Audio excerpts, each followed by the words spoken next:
বরবটি আলু একবার এইভাবে রান্না করে দেখুন। যারা বরবটি খেতে চায় না তারাও কিন্তু এটা খুব ভালোভাবে খাবে। বরবটি আলু দিয়ে ডালের বড়ির এই সহজ চচ্চড়িটা খেতে যেমন সুস্বাদু, বানানোও কিন্তু তেমনই সহজ। এই সহজ রেসিপিটা শুরু করা যাক। তার আগে আমার চ্যানেল সাবস্ক্রাইব করে না থাকলে দয়া করে আমার চ্যানেলটা সাবস্ক্রাইব করার অনুরোধ রইল। আর ভিডিও ভালো লাগলে একটা লাইক করে দেবেন। বরবটি আলু চচ্চড়ি করার জন্য আমি এখানে নিয়েছি 250 গ্রাম বরবটি। আমি বরবটিগুলোকে এইভাবে টুকরো করে কেটে নিয়েছি।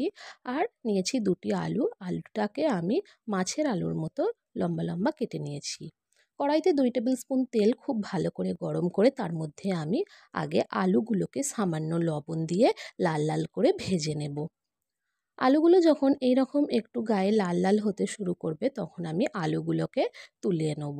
মোটামুটি আলু ভাজতে আমার 2 থেকে 3 মিনিট সময় লেগেছে মিডিয়াম ফ্লেমে। ওই একই তেলে আমি বরবটিগুলোও সামান্য লবণ দিয়ে এখানে ভেজে নেব।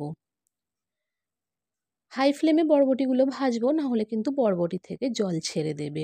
2-3 মিনিট ভেজে নিয়ে আমি বরবটিটা রেখে দেব। এই একই তেলে আমি দিয়ে দিলাম 1 মুঠো ডালের বড়ি। এখানে আমি ছোট বড়ি নিয়েছি, আপনারা চাইলে যে কোনো বড়ি নিতে পারেন, বিউলির ডালের বড়িও নিতে পারেন। বড়িগুলোকে 1 মিনিট নাড়াচাড়া করে আমি তুলে নেব। আবার ওই একই তেলে দিয়ে দেব হাফ চা চামচ গোটা জিরে, হাফ চা চামচ গোটা সর্ষে আর একটা শুকনো লঙ্কা। ফোড়ন হালকা নাড়াচাড়া করে একটা লম্বা করে কেটে রাখা পেঁয়াজ দিয়ে ব্রাউন করে পেঁয়াজটাকে ভেজে নেব। পেঁয়াজ এইভাবে ব্রাউন হয়ে গেলে এর মধ্যে দিয়ে দেব হাফ চা চামচ আদা রসুন বাটা। আদা রসুন বাটা দিয়েও আবার আমি খুব ভালো করে আদা রসুন বাটাটাকে ভেজে নেব। তারপর এর মধ্যে দিয়ে দেব স্বাদ অনুযায়ী লবণ, হাফ চা চামচ হলুদ গুঁড়ো, হাফ চা চামচ জিরের গুঁড়ো, হাফ চা চামচ ধনের গুঁড়ো আর 1 চা চামচ দিয়ে দিলাম লঙ্কার গুঁড়ো। এখানে লঙ্কার গুঁড়োটা আপনারা আপনাদের পছন্দ অনুযায়ী দেবেন। যেহেতু আমি এই রেসিপিটা একটু ঝাল ঝাল করে বানাবো, তাই জন্য আমি এটাকে একটু বেশি লঙ্কার গুঁড়ো দিলাম। সামান্য জল দিয়ে মশলাটাকে খুব ভালো করে কষিয়ে নিতে হবে যতক্ষণ না মশলা থেকে এইভাবে তেল ছেড়ে দিচ্ছে। তারপর এক এক করে আমি এর মধ্যে ভেজে রাখা বরবটি, আলু আর একটা লম্বা করে কেটে রাখা টমেটো এর মধ্যে দিয়ে দেব। টমেটোটা আমি শেষে দিলাম কারণ একটু আমি টমেটোটা গোটা গোটা চাই। যদি আপনারা টমেটো গোটা না পছন্দ করেন তাহলে মশলা কষানোর সময় এই টমেটোটা ওখানে দিয়ে দিতে পারেন। তারপর খুব ভালো করে আমি মশলার সঙ্গে বরবটি আলুটাকে কষিয়ে নিচ্ছি। মিডিয়াম ফ্লেমে প্রায় আমি 7-8 মিনিট মশলাটাকে এইভাবে কষিয়ে নিয়েছি। খুব ভালো করে মশলা কষানো হয়ে গেলে আমি এখানে পরিমাণ মতো জল দিয়ে দেব। এখানে কিন্তু বরবটি আলু দুটোই আমাদের 50% এর মতো কুকড হয়ে গেছে। আমি আগেও ভেজেছিলাম, কষানোর সময়ও আমি অনেক সময় নিয়ে কষিয়েছি।